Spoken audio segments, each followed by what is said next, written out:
Hello everyone. Today I'll spend some time to ponder upon our lifestyle of these days. In this era of modernization and materialistic needs, we have forgotten that to remain happy we need very simple things, very little things. Gurudev's teachings have always stressed upon we understanding how a simple life can lead to happiness and not materialistic hoarding of stuff. Before I read one of the excerpt from one of his books, I would stress upon some facts about Gurudev and his journey, and how it culminated into him writing a compilation of letters that help us to think about the life in a much more mature manner, in a much more simpler manner.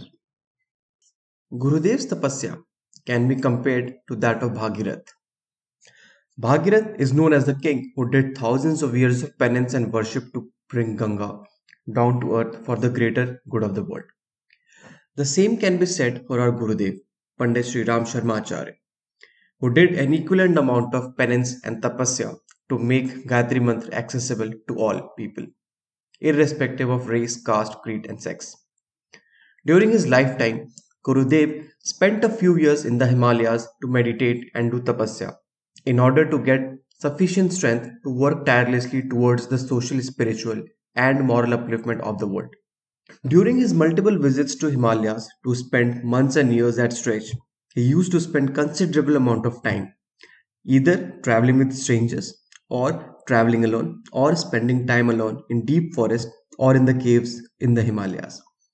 He penned down his experiences and thoughts in multiple letters to his beloved ones and followers. A compilation of all such letters is Companions in Solitude. Literature from Gurudev acts not only as a source of inspiration for millions of people, but also encourages us to reflect on our value system, emotional dissonance, social engagements, family values, and many such non material aspects of life. Let's read a page from the fabulous compilation. The title goes by The Load Carrying Sheep. Sheep, which is a small animal, is indispensably benevolent Kamdhenu, the heavenly cow which fulfills all desires. For this mountainous region, it gives milk, wool, and lambs. It also carries loads. On the way today, a flock of sheep numbering from 100 to 125, having long wool, were seen loaded with goods. They were carrying goods like jaggery, rice, flour, etc. to Gangotri.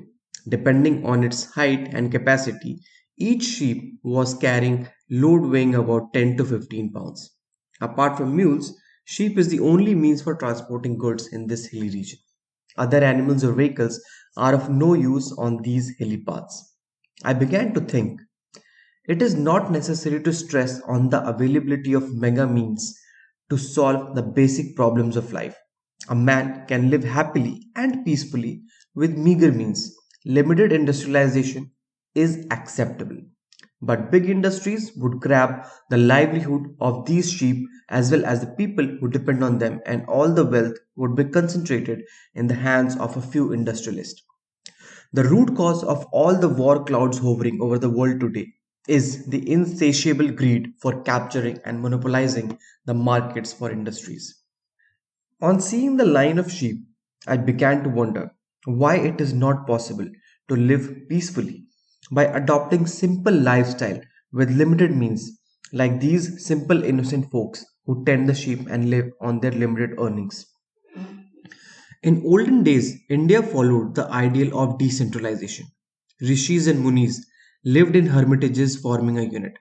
Villages were integrated, interdependent, socially bonded units.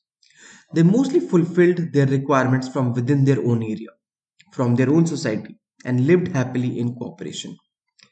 There was little scope for corruption, criminality, or inharmony. In today's mad race of industrialization, villages are being uprooted. Small portions of cities are flourishing. The poor are being trampled upon, and the rich are growing richer through manipulative and foul tactics. The terrible machines roaring like demons are destroying the health, social relation, and morality. Unbridled industrialization and capitalism, which are being called the pillars of modern development process, will eventually lead to violent social upheavals. My thoughts are getting incoherent. So let me stop this discussion here. But the sheep cannot be forgotten, even if tried to. They remind me of the ancient social system prevailing in India. In the present culture, who we consider the utility and helpfulness of the poor sheep. The poor creatures will only be ridiculed as a symbol of old era. Yet, truth will remain the truth. For actualizing humanity's dream of universal peace and contentment, power and resources will have to be decentralized. And in that system, everyone will live happily and contented by one's own labor, just as the sheep tending folks, along with their bleating sheep, are living here. That was the excerpt from the book.